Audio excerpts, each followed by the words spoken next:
Namo Shakyamuni Buddha. Welcome everyone to our virtual Sunday service. It is a hot day outside. So before I get started, please join me in invoking our teacher's name 3 times. Namo Shakyamuni Buddha. Namo Shakyamuni Buddha. Namo Shakyamuni Buddha.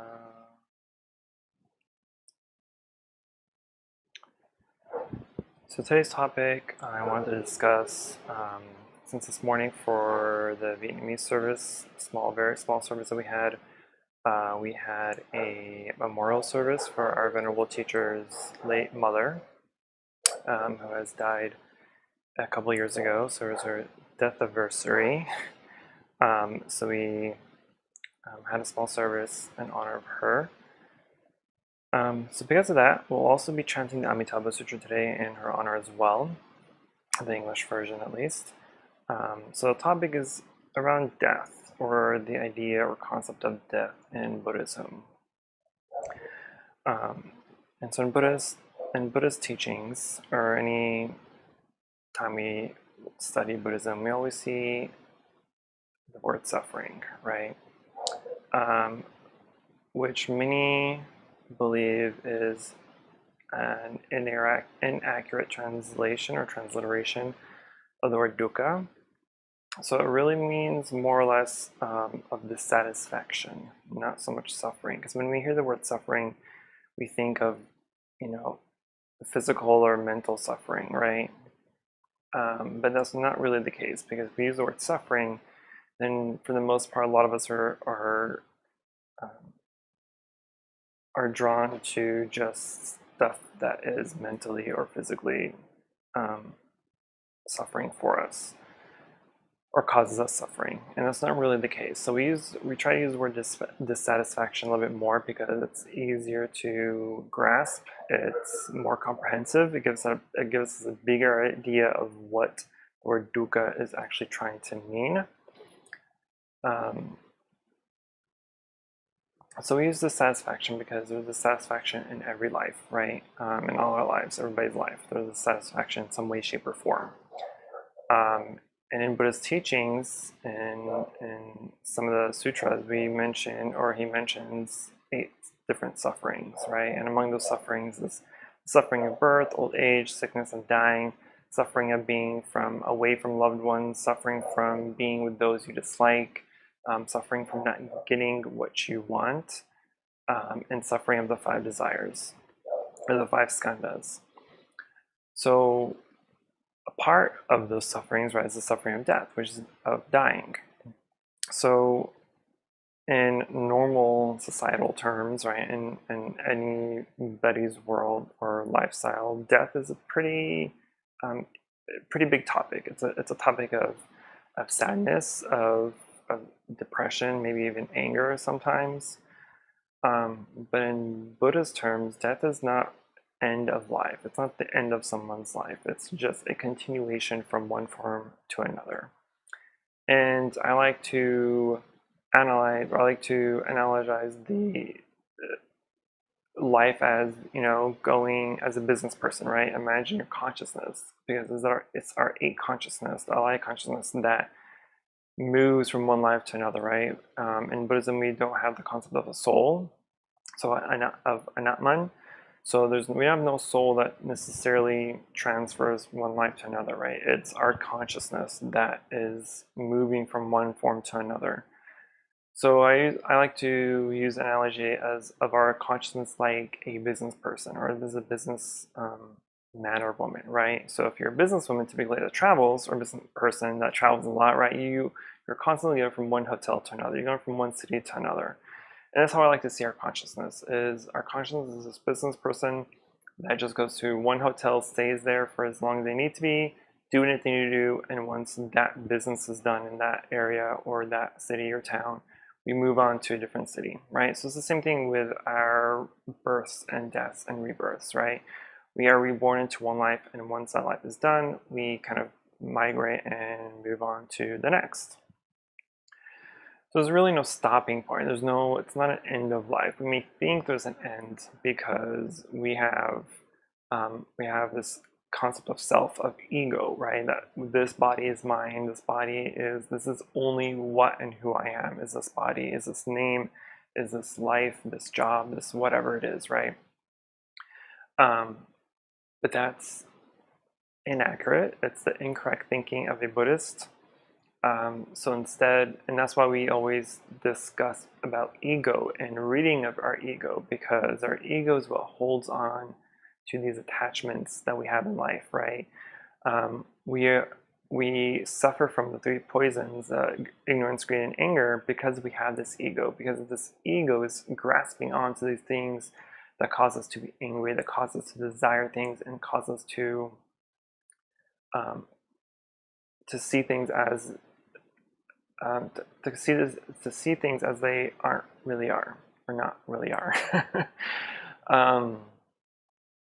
But death is a continuation, right? So, but death is also not only it's a huge thing, right? I can spend many sessions just discussing death in Buddhist terms or in Buddhist psychology. But I really want to narrow it down to the concept of how we should be thinking of death, and then kind of move on a little bit on meditation on death, because meditation on death is a very important practice in Buddhism. More so for the monastics, so for monks and nuns, it's something that we constantly, or not constantly, but we practice on a lot, is meditating on death. But it's also very helpful for the lay people as well, because everyone experiences death. Everyone has had a death in their family or within their circle of friends or whoever, right? We've all experienced death.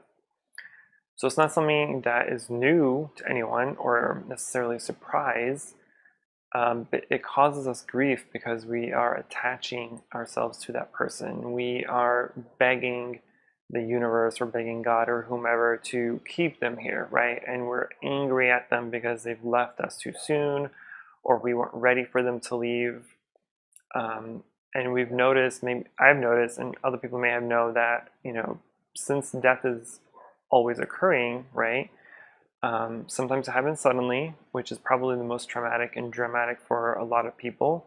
But other times death is slow for a family member, right? So maybe we have a grandmother, or great-grandmother, or father that are slowly leaving us, right? They're slowly dying. So it gives us that time to prepare ourselves for when they finally die, right? So when that does happen, for the most part, for a lot of people, it's not as big of a shock. It doesn't cause them as much grief or pain because they've had time to kind of digest what's happening, and kind of be okay with that person dying.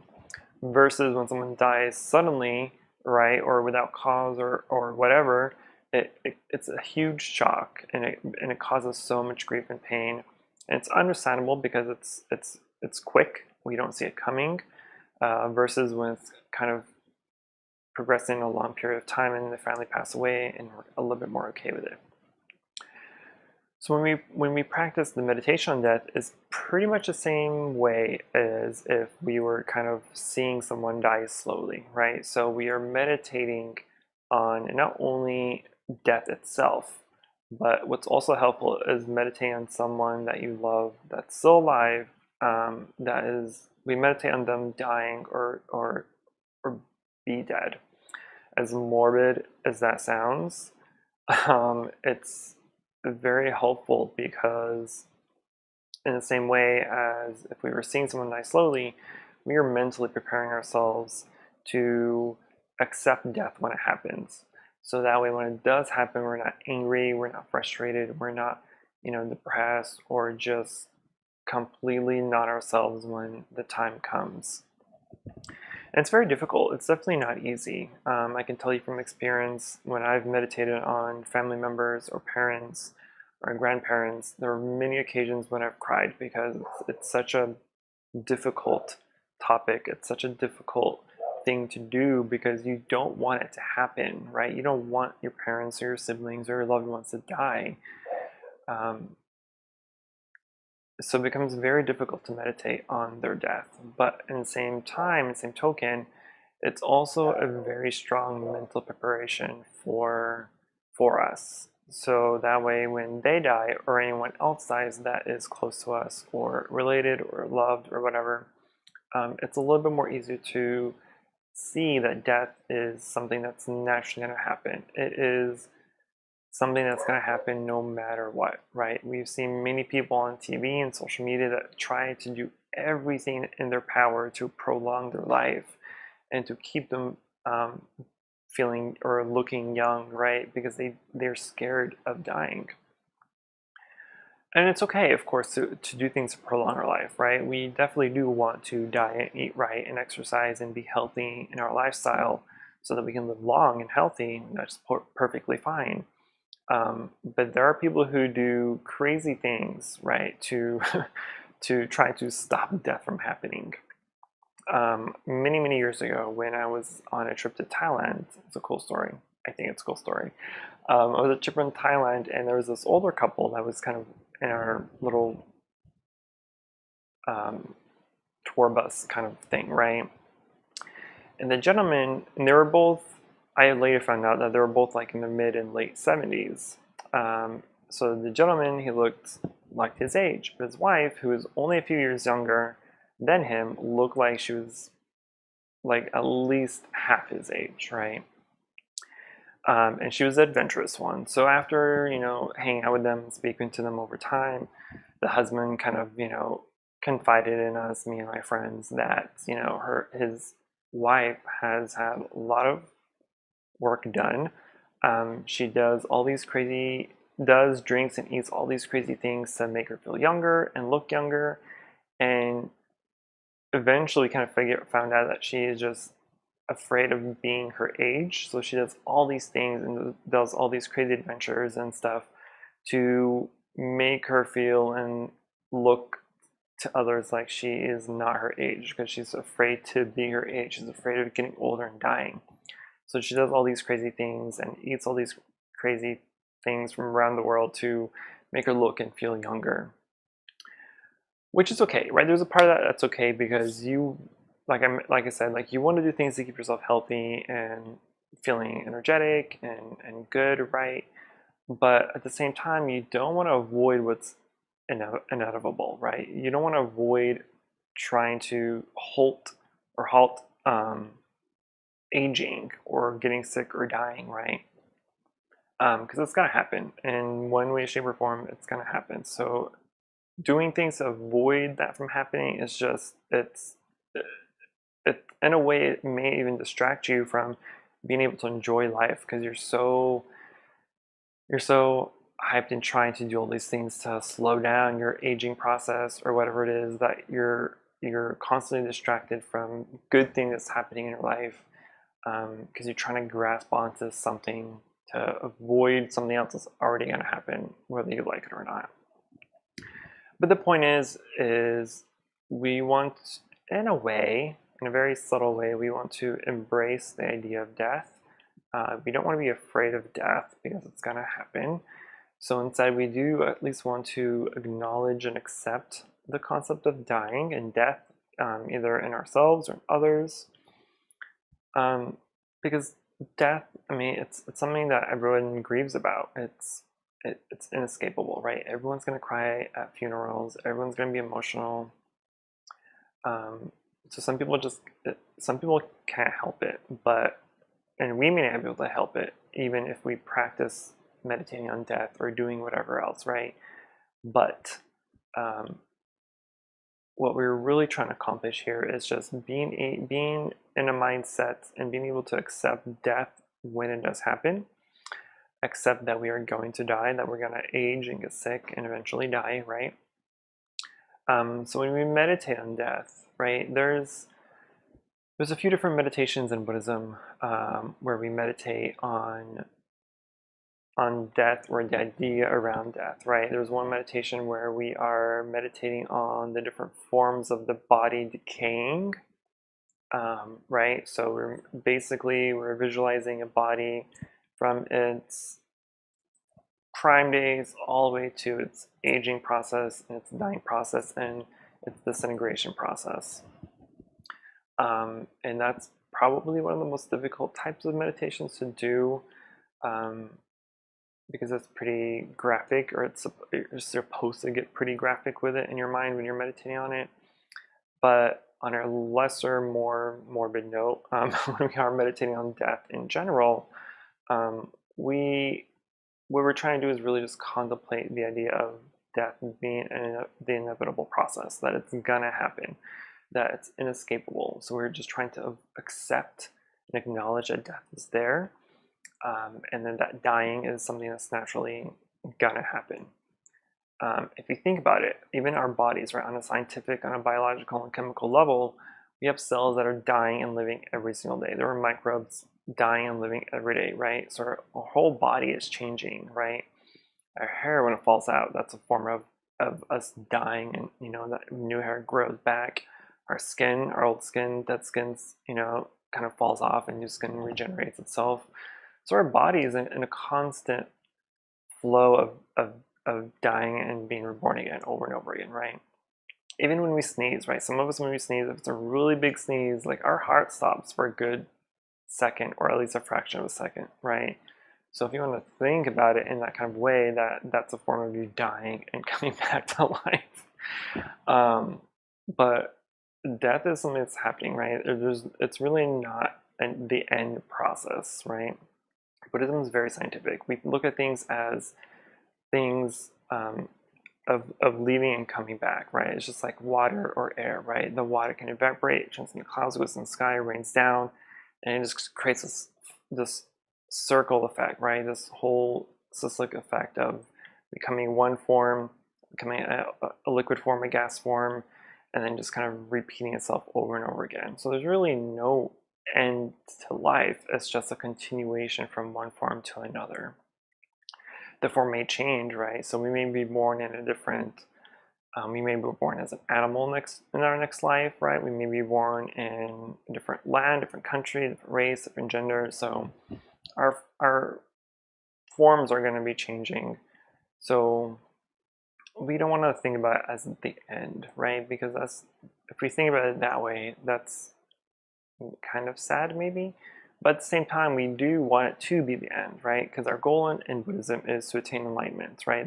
And attaining the enlightened stage or attaining nirvana is the end point. It's the end of being reborn, right? So once you are in your last life, right, you're no longer going to be reborn after that. Once you're done, once you've pass away, then you're in the state, your consciousness is in the state of nirvana, of ultimate bliss. So that would be the end for us, but that's a good the end, right? It's not sad because we do eventually go into a state of mind or a state of consciousness somewhere where we become ultimately happy, and that's really our goal. I don't want to be talking too much because we all know how much I talk.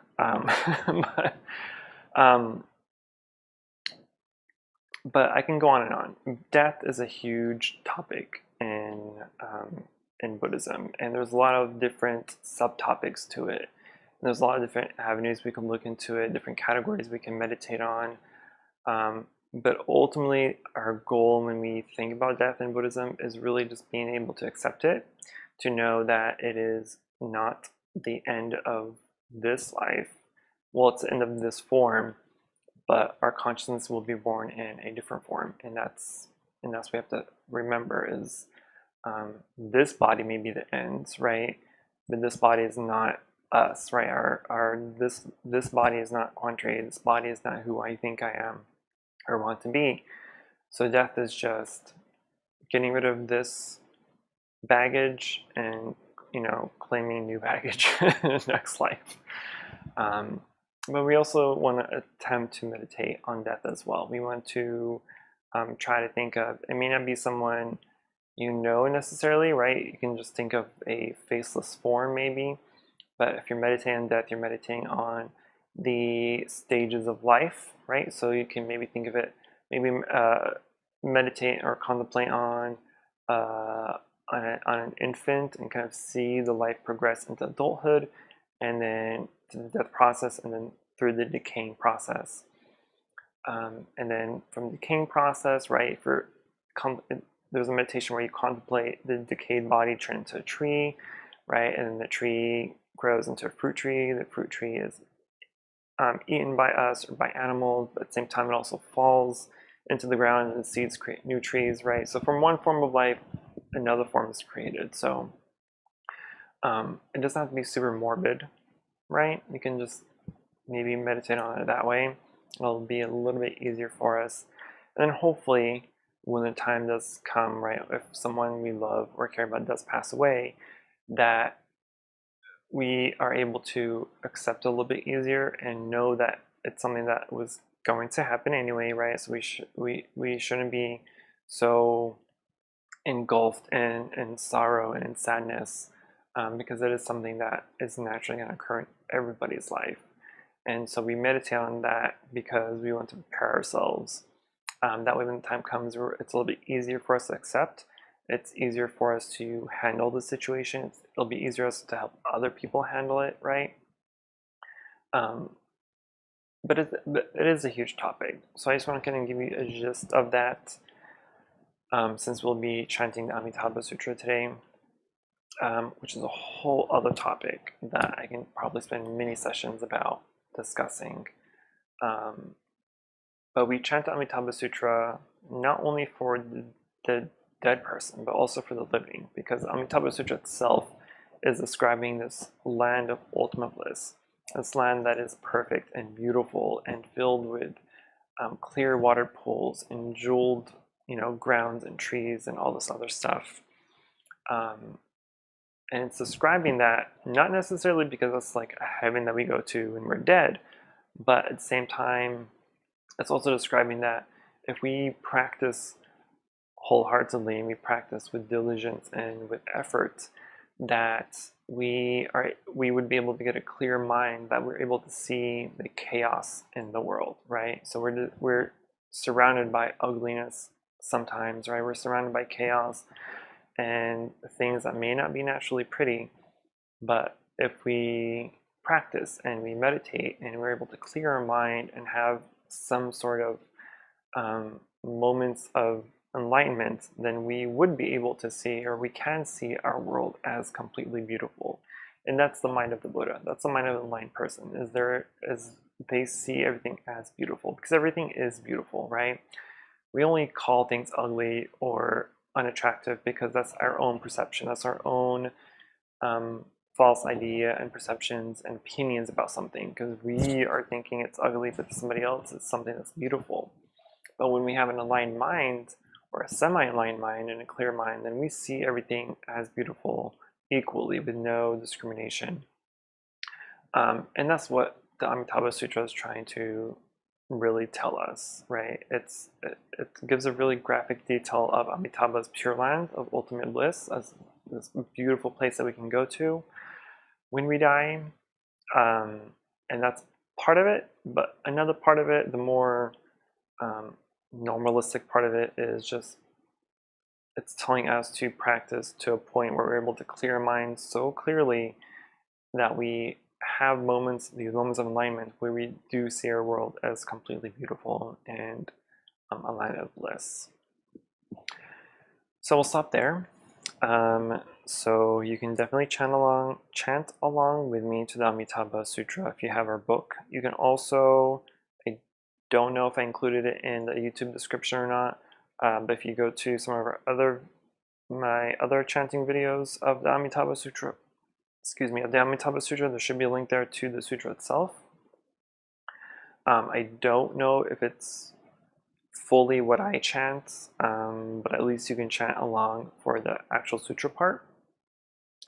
And of course, as usual, if you have any questions, feel free to leave them in the comments, or feel free to email us as well, and I will try to answer your questions as best I can.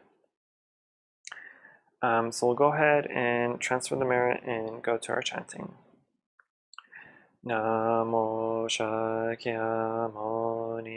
Buddha, Namo Shakyamuni Buddha, Namo Shakyamuni Buddha. For any positive karmic action we've accumulated here today, we wish to transfer the merit to all sentient beings and wish them full enlightenment.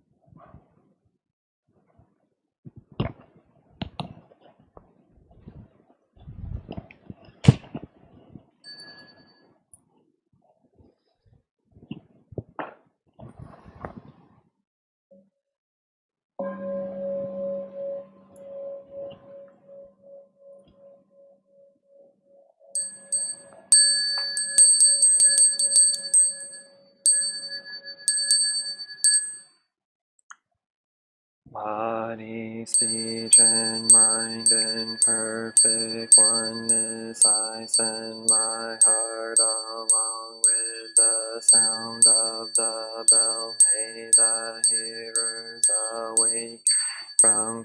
forgetfulness and transcend all anxiety and sorrow. Listen, listen, this wonderful sound brings me back to my true home.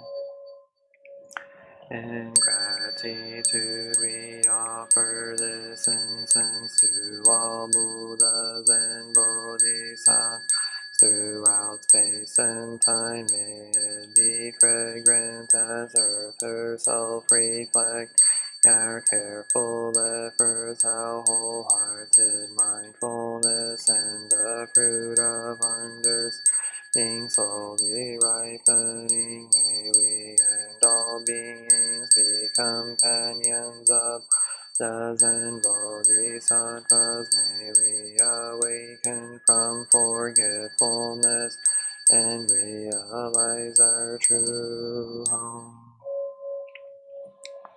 The incense in the censer now is burning, all the Dharma realm in every place. Auspicious clouds appear, our sincere intention thus fulfilling, as all Buddhas now show their perfect body. Homage to the incense cloud, canopy Bodhisattva and great Bodhisattvas. Homage to the eternally abiding Buddhas, the supreme Dharma and sagely sung throughout the Dharma realm, the realm of empty space and 3 periods of time.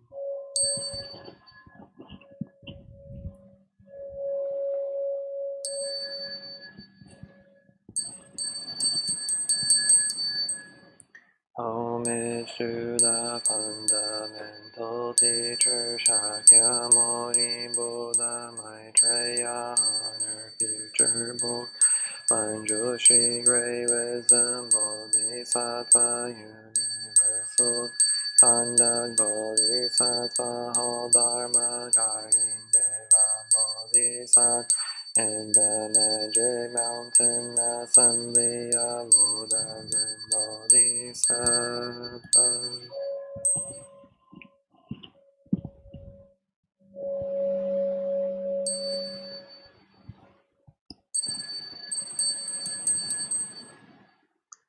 Homage to Amitabha Buddha in the land of ultimate bliss, Avalokiteshvara, great compassion Bodhisattva, great strength Bodhisattva, earth sword, great vow Bodhisattva, and assembly of great pure select Bodhisattvas.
Sarva Arhado Shubhamashiyam Sarva Sattva Namo Bhagama Vadeto Daryata Homa Vadoke Lokati Krati Hiri Maha Bodhisattva Sarva Sarva Vara Vara Mahi Mahi Vidayam Goro Goro Dharmam Doro Doro Vijati Maha Vijati Dara Dara Diri Vishwaraya Dara Jara Mama Vimara Mokara Hiya Hishina Shina Harshatra Shari Vishari Shram Rashaya Horo Horo Mara Horo Horo Hisara Sara Siddhi Siddhi Soro Soro Bodhiya Bodhiya Bodhiya Bodhiya Maitraya Nara Kindi Vishari Navaya Siddhaya Swaha Maha Siddhaya Swaha Siddhaya Keshwaraya Swaha Nara Kindi Swaha Mara Nara Swaha Sisima Bhukaya Swaha Sarva Maha Hasaya Swaha Chakra Hasaya Swaha Panmakasaya Swaha Nara Kindi Vagaraya Swaha Mavari Sankaraya Swaha Namo Ratnatrayaya Namo Arya Paloke Deshwaraya Swaha Om Sidyanto Mandrapadaya Swaha Om Sidyanto Mandrapadaya Swaha Om Sidyanto Mandrapadaya Swaha.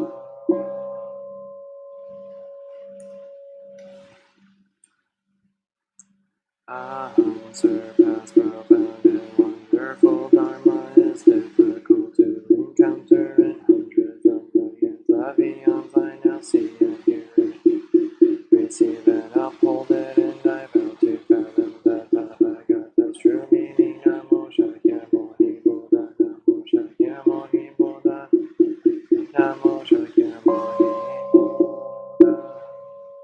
Namo Buddha, Bodhisattvas in the Vessa Sandhya, Buddhist Namo Buddhas and Bodhisattvas in the Vessa Sandhya, Buddhist Namo Buddhas and Bodhisattvas in the Vessa Sandhya, Buddhist.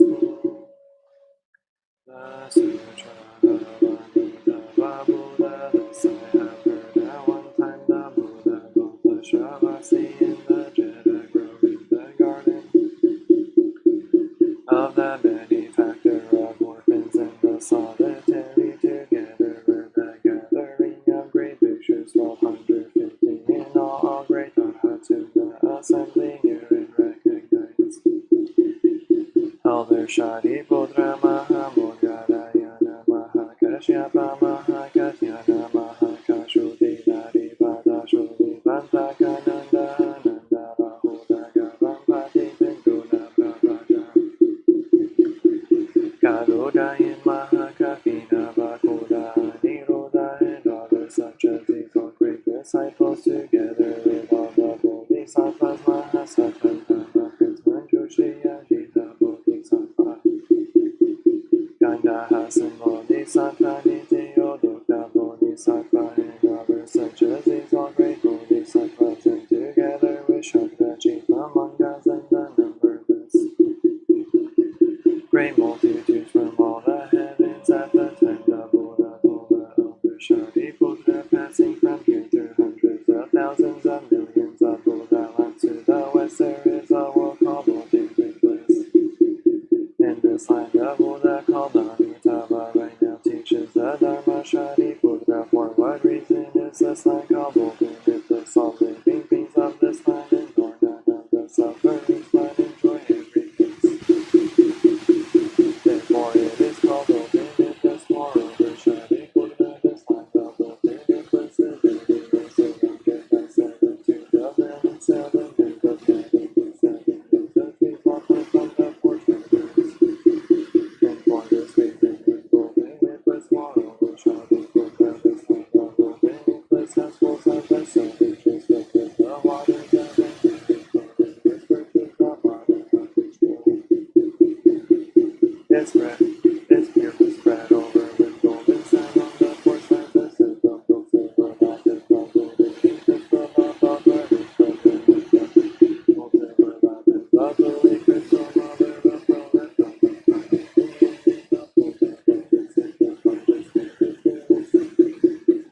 green colored up, green light, yellow colored up, yellow light, red colored up, red light, white colored up, white light, solid,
A Buddha such as these numberless as Genji says in his own language brings forth the appearance of a vast and long tongue everywhere, covering the 3,000 great thousand worlds, and speaks the sincere and actual words all you living beings should believe, praise, and hold in reverence.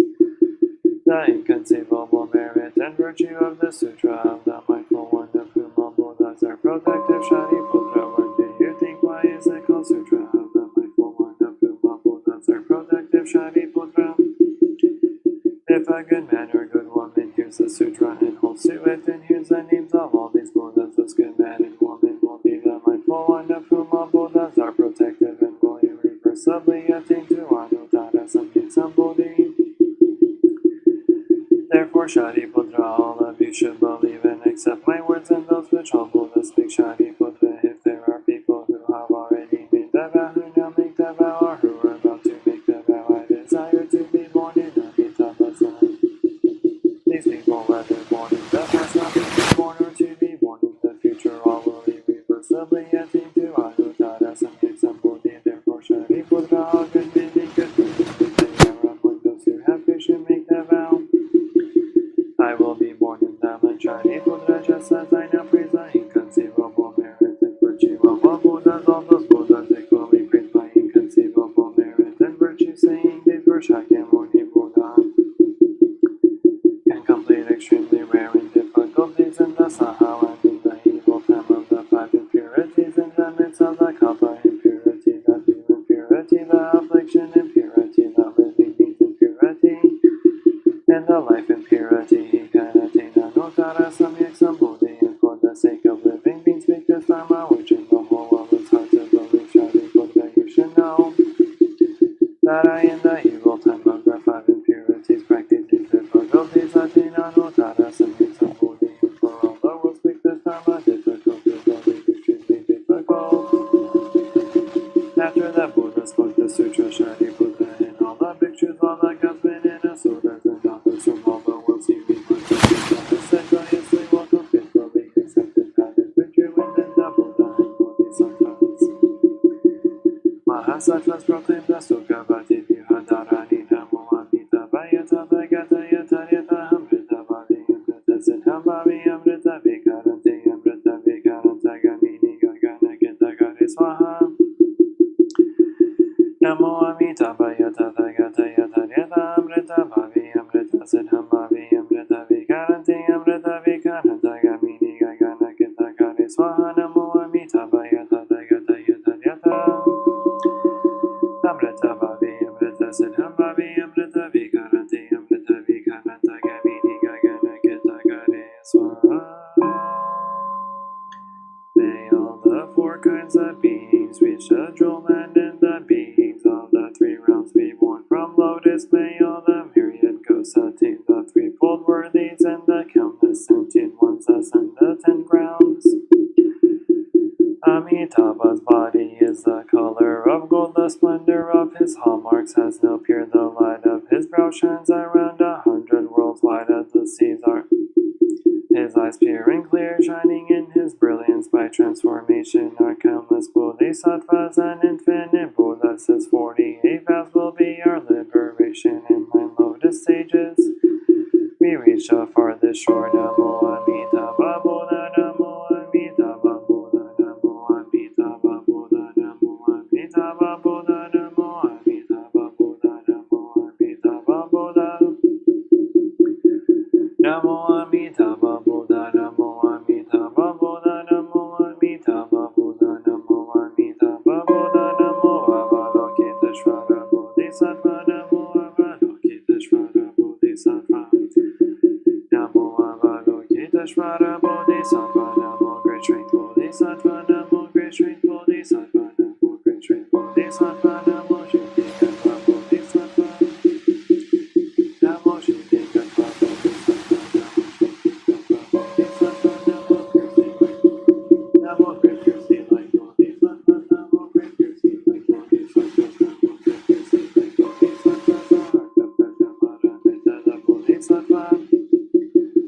Avalokita, while moving in the deep course of perfect understanding, Shivananda, the skeptic, after this penetration, he overcame the beingness and Charipudra. Form is emptiness, emptiness is form is not other than emptiness, emptiness is not other than form. The same is true with feelings, perception, mental formations, and consciousness. And Charipudra, all dharmas are marked with emptiness. They are neither produced nor destroyed, neither defiled nor immaculate, neither increasing nor decreasing. Therefore, in emptiness there is neither form nor feelings, nor perception, nor mental formations, or consciousness.